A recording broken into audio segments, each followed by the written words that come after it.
All the Luzon is clear. Roger.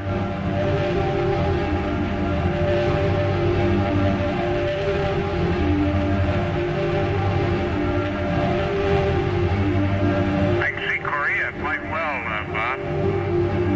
It's clear today. Yeah, we've got the front, the leading edge of the front on our prog was past Korea on Japan, and you've got it moving quite a bit further east there. Well, I'm not absolutely sure. Master alarm on the accumulator. Roger, we copy. I can't make out Japan specifically yet, but it's clearly past Korea, and by inspection, it looks like it would be also past Japan by now, the trailing edge of the front. However, the circulation center on farther northeast may be affecting Hokkaido, as I said. Roger, like I said, the front on the old prog for yesterday showed that front on the other side of Japan, so it moved across pretty well.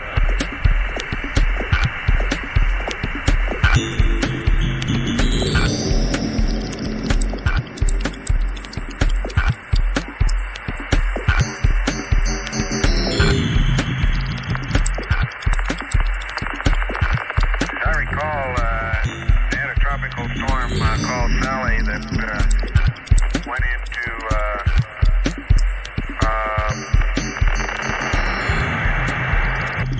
few days ago, and so I suspect this new one that I think I see between Borneo and Vietnam may be something else. It's a new depression, or I may be fooled by it.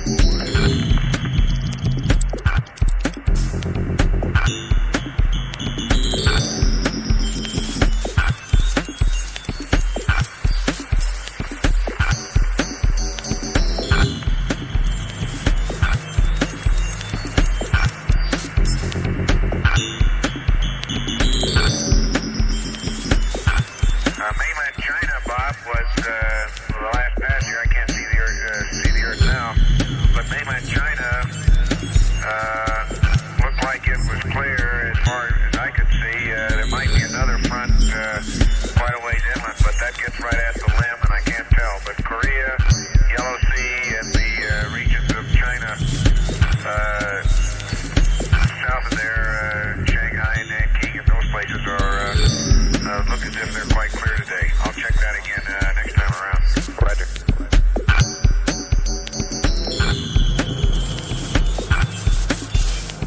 And Jack, we're ready to terminate the charge on battery B and start the charge on battery A. Okay, that should work.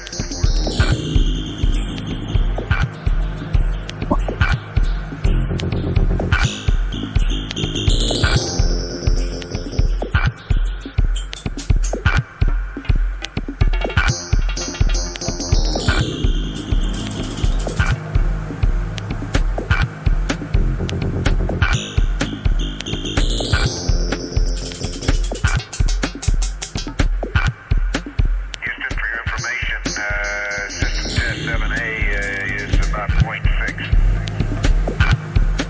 Say again, Jack, I missed that. 0.6 on system test 7A. That's from battery compartment pressure. Thank you, Jack.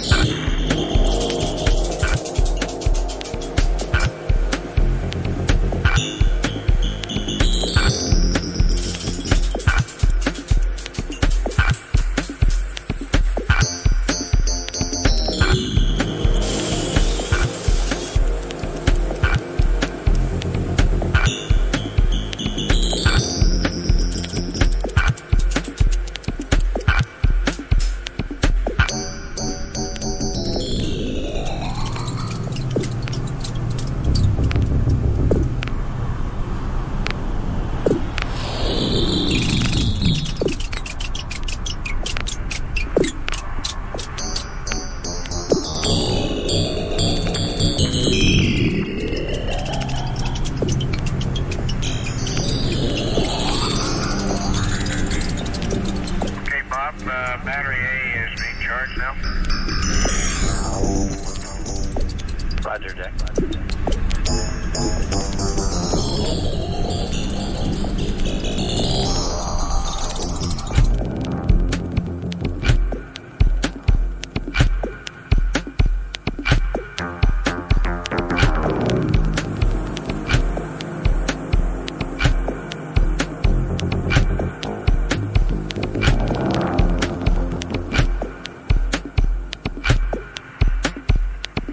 Bob, you got any of the lemmies in there today? Any of the lemmies? Right, they're all sitting by. Just gave me a big thumbs up, Jack. Okay, give them a thumbs up on the rendezvous radar antenna. It looks real good.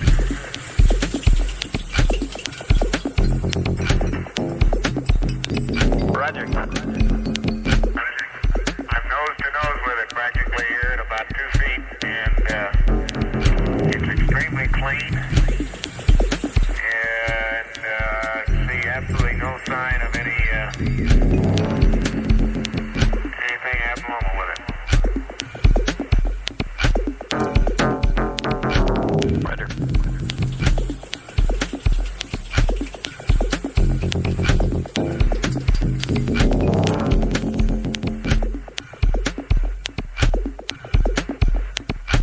Matter of fact, compared to some of the flaking problems and things like that we've heard about in the past, I never saw a cleaner piece of hardware than that limb looks right now. Roger.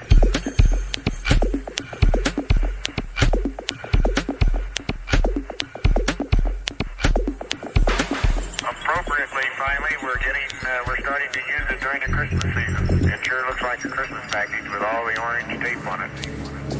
Roger.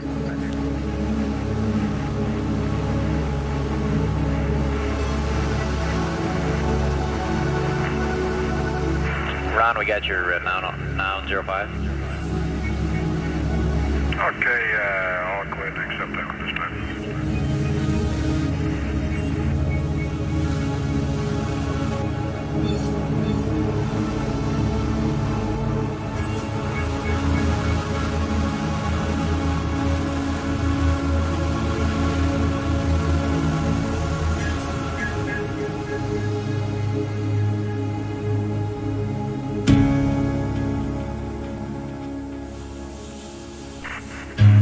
We got the 93s, Ron, and you can torque.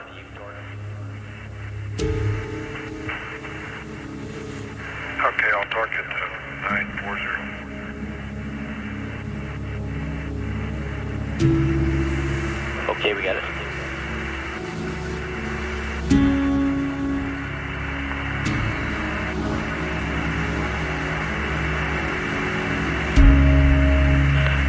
And Jack, we've been looking at our records. We don't have a previous system test reading for 7 Alpha. Do you recall of any previous readings on that one?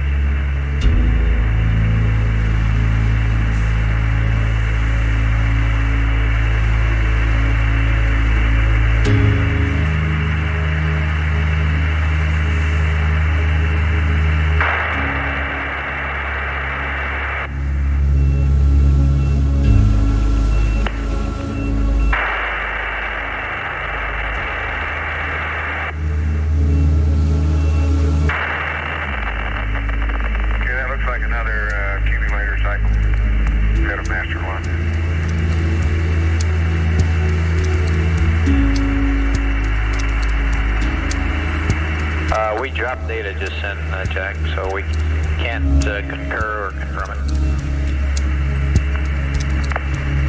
Yeah, it's exactly the right time.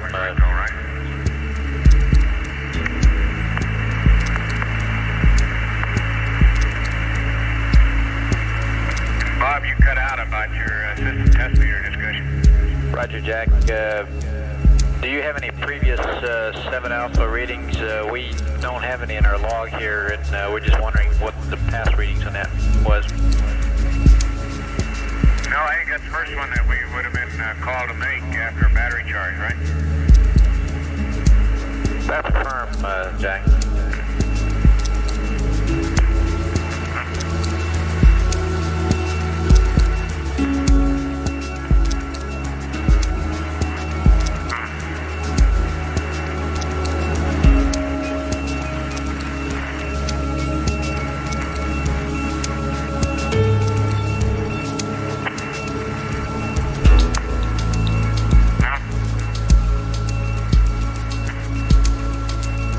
Jack.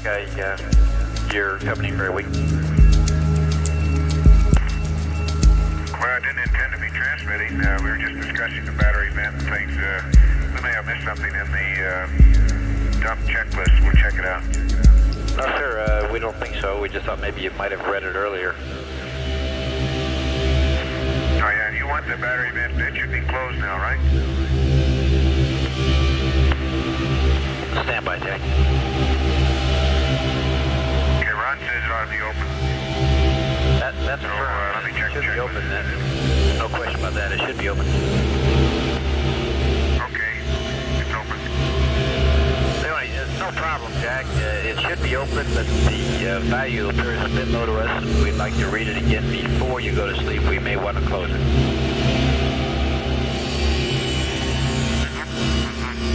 And a nominal reading would be 1.7 on that. Okay, we closed it when we were doing all our dumping some time back and neglected to open it again. So it was closed. I gave you a read. It has been closed during some 2 hours anyway. I'll figure out for how long. Okay, we copy that.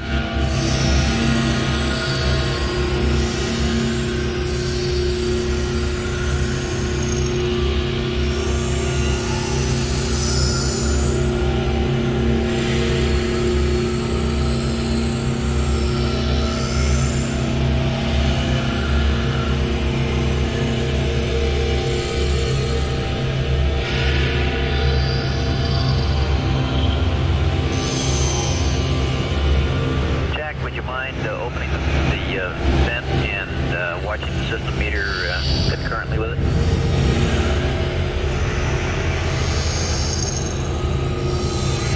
Stand by.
Open the vent and... it's open now.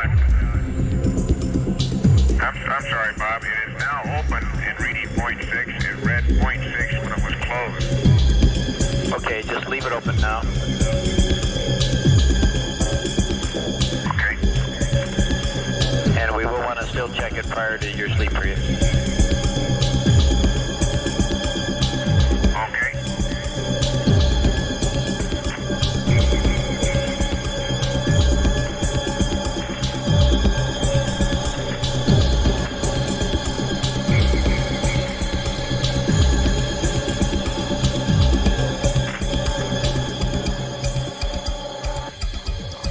Bob, a little update on the coast of Asia. It looks like some residual cloudiness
that now exists above Borneo and seems to be moving towards Luzon.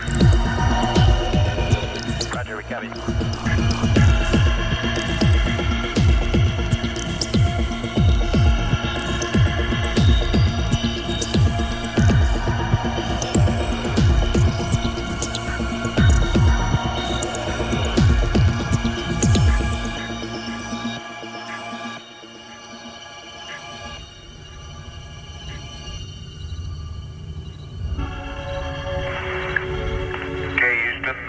We're moving into pieces of a pre-sleep checklist.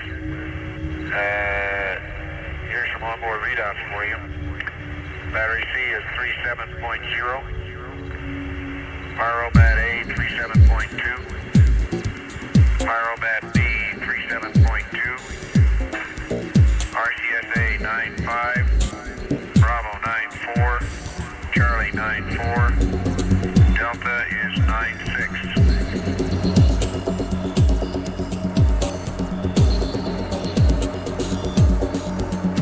Roger, we copy that. And if you started, we don't want you to reinitialize the PTC until about 2400 on the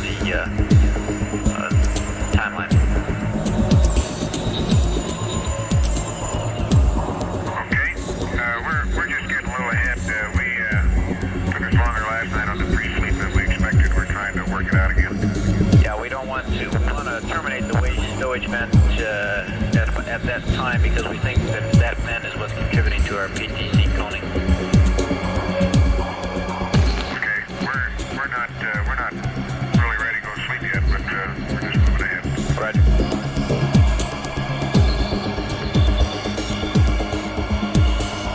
And if it's okay, I'll cycle the H2 fans. Roger, we're standing by.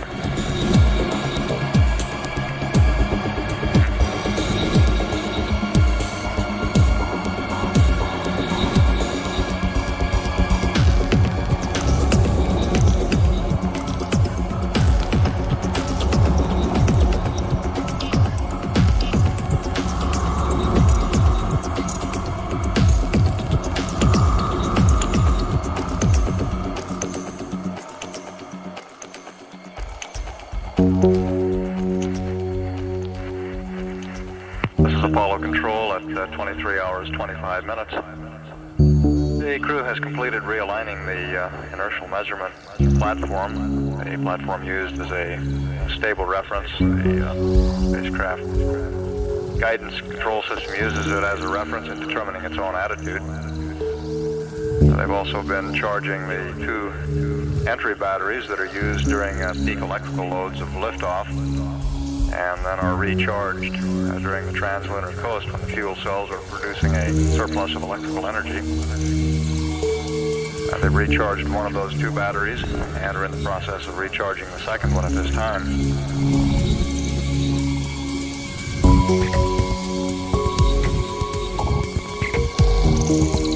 And you heard the crew describe going into their pre-sleep checklist, getting things aboard the spacecraft configured for the sleep period, which is scheduled to begin at 25 hours ground elapsed time, or a little more than 1.5 hours from now.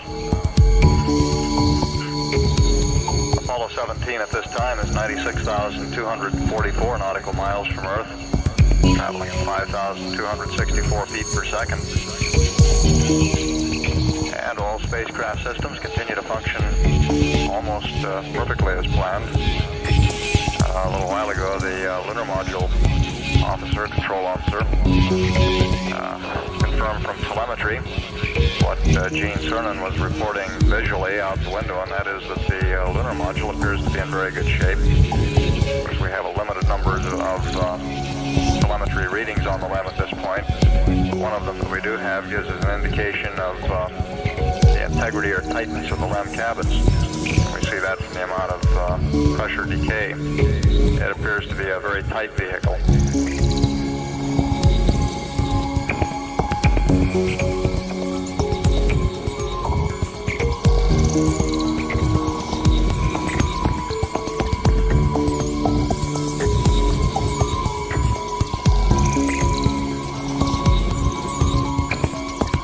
Hey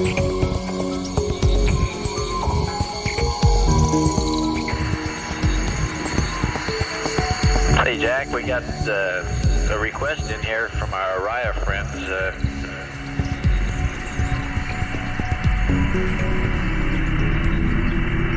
Go ahead. They were just wondering if you're looking out that way, if you could give them some sort of an update of what the weather in the Wake Island, Kwajalein, the south of the Wake area looked like. Okay, let me work on that one. Okay.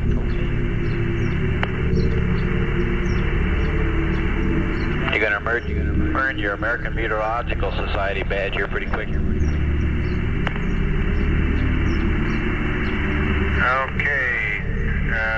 let me get the binocular and we'll look at Wake Island.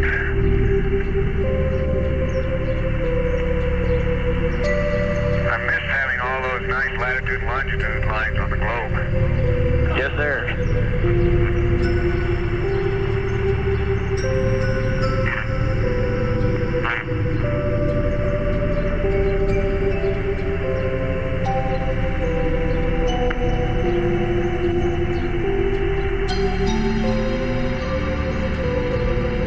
The Araya friends that Capcom Robert Overmeyer was referring to are the crews of the Apollo range instrumented aircraft used in supplementing the manned spaceflight network coverage. They'll be leaving Patrick Air Force Base prior to the end of the mission and flying into the Wake Island area to be on station during Apollo 17's re-entry and splashdown.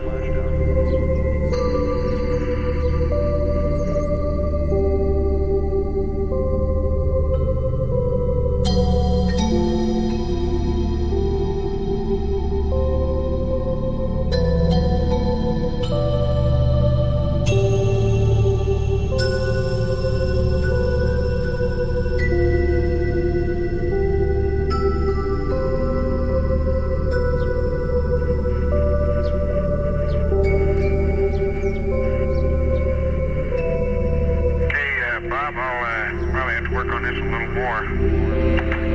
But,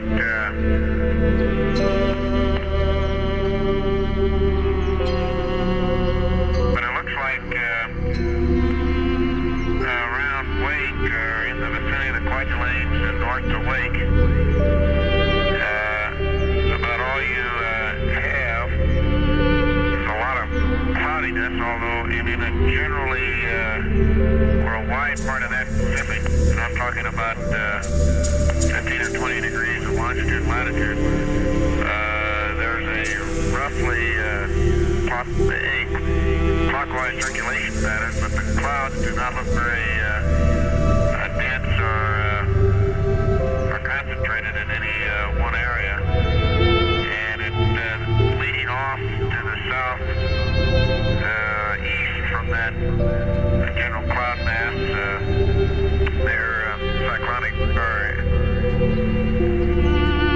anticyclonic cloud mass is one of the old fronts, or at least one of the old linear cloud patterns that extends down into the South Pacific.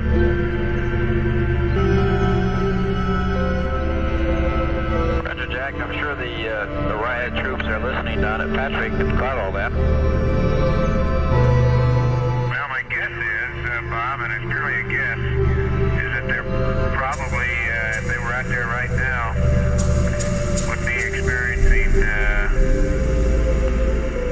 intermediate layer clouds with scattered showers in a not too strongly developed circulation system, so I can't predict the winds, but I wouldn't expect them to be anything what might be down associated with the remnants of the tropical depression Teresa. Now that Teresa, what's left of it, if I'm correct in picking it out there, probably is moving in that direction, although it looks weak enough that right now I don't think it'll be any big problem, and it may in fact go south of there.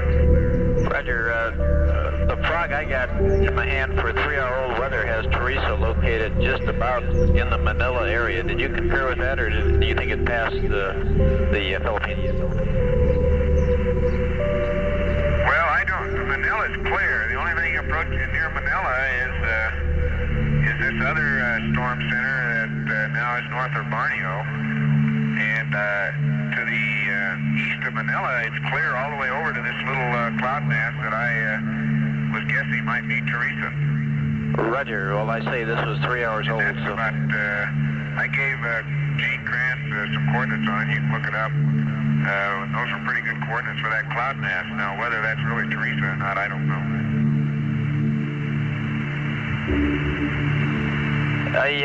We got one thing. For the last couple hours here, we've been getting high bit rate data through our new facility, a new facility at Tidbin Villa. Tidbin Villa is through a 210 dish, and they're covering the first. Between Wake and the Kwajalein, Marshall Islands, in that area, it doesn't look like a very concentrated weather pattern, although it looks like you'll have ceilings in that region, and they're overcast ceilings rather than broken, except around the fringes of it.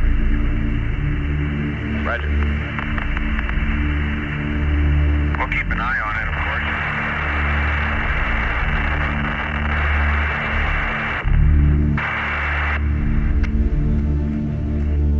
course. Jack, how do you read us now? You're loud and clear?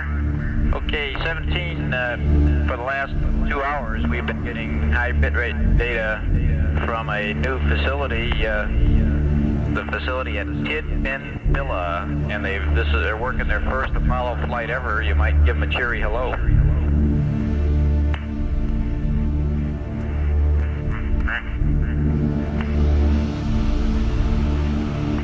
Tidbin Villa, is that correct? That's affirmative. Very close to the honeysuckle where is place. that? Very close to honeysuckle. Well, how you doing, Mike?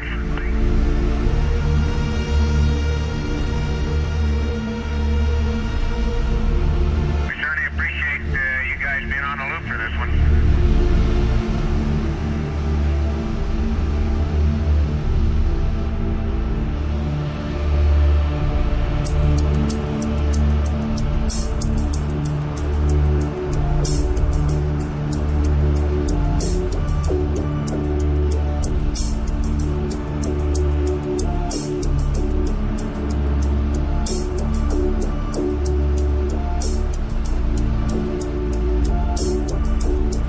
New 210-foot dish antenna at Tidbin Villa, which is near Honeysuckle Creek, which in turn is near Canberra. Now online and accounting for our excellent signal strength from the spacecraft. Apollo 17 at this time is 96,958 nautical miles from Earth. The speed is 5,233 feet per second.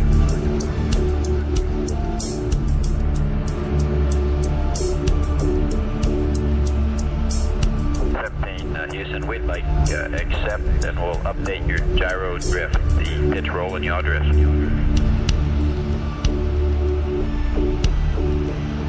you got accepted info. Roger.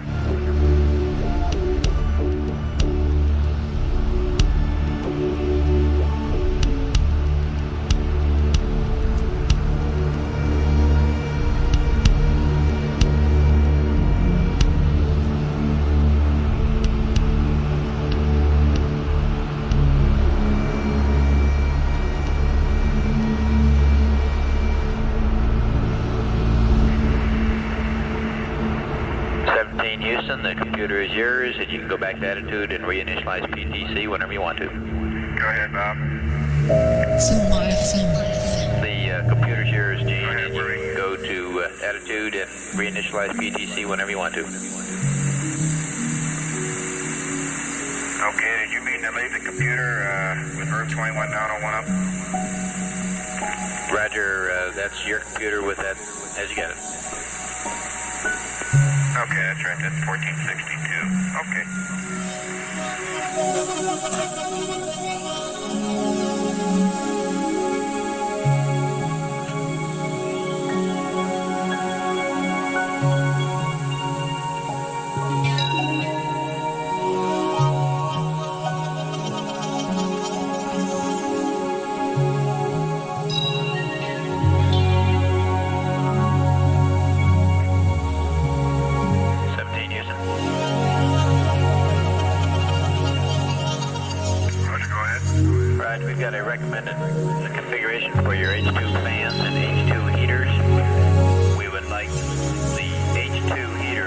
1 and 2 to auto, and H2 fans 1 and 2 off, 3 to auto. Your O2 heaters look good.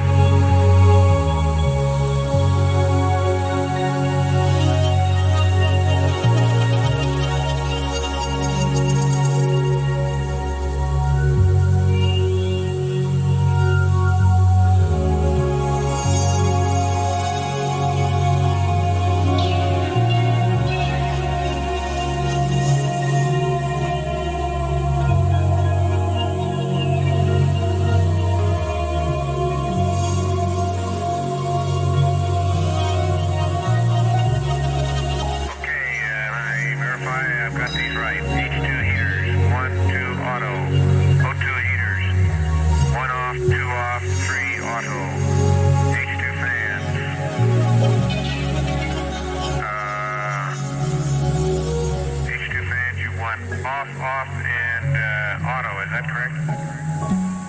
That's what we wanted on the H2 fans. And the O2 is fine. Okay, they're off. Okay, H2 fans, off, and auto. That's affirmative, Jack.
Pick a roll angle of 315 or 130 for stopping so that we have good comm during the damping period.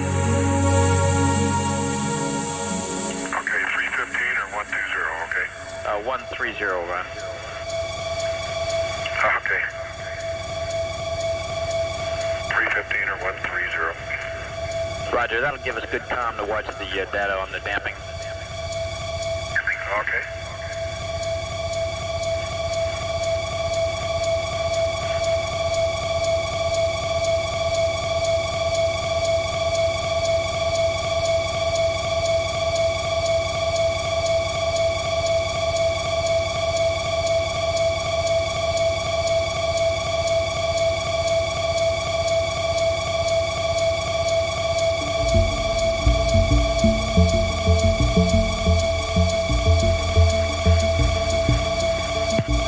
Apollo control now 24 hours after liftoff.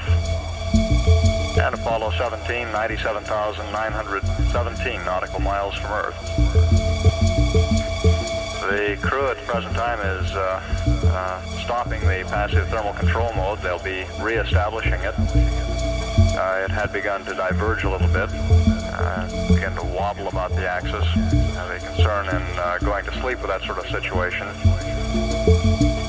is that it will wobble through the point at which they would have gimbal lock.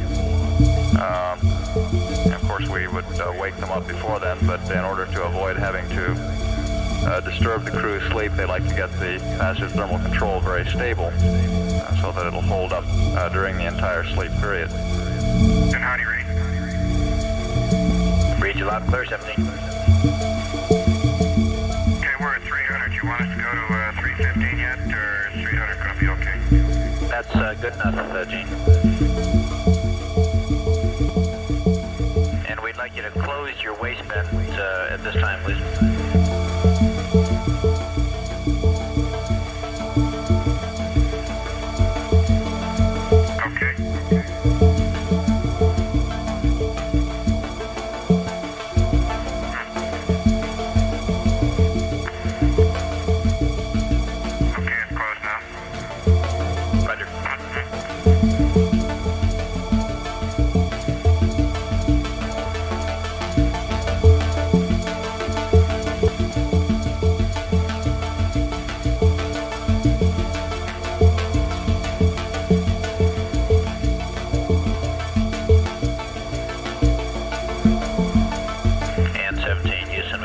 Recommendation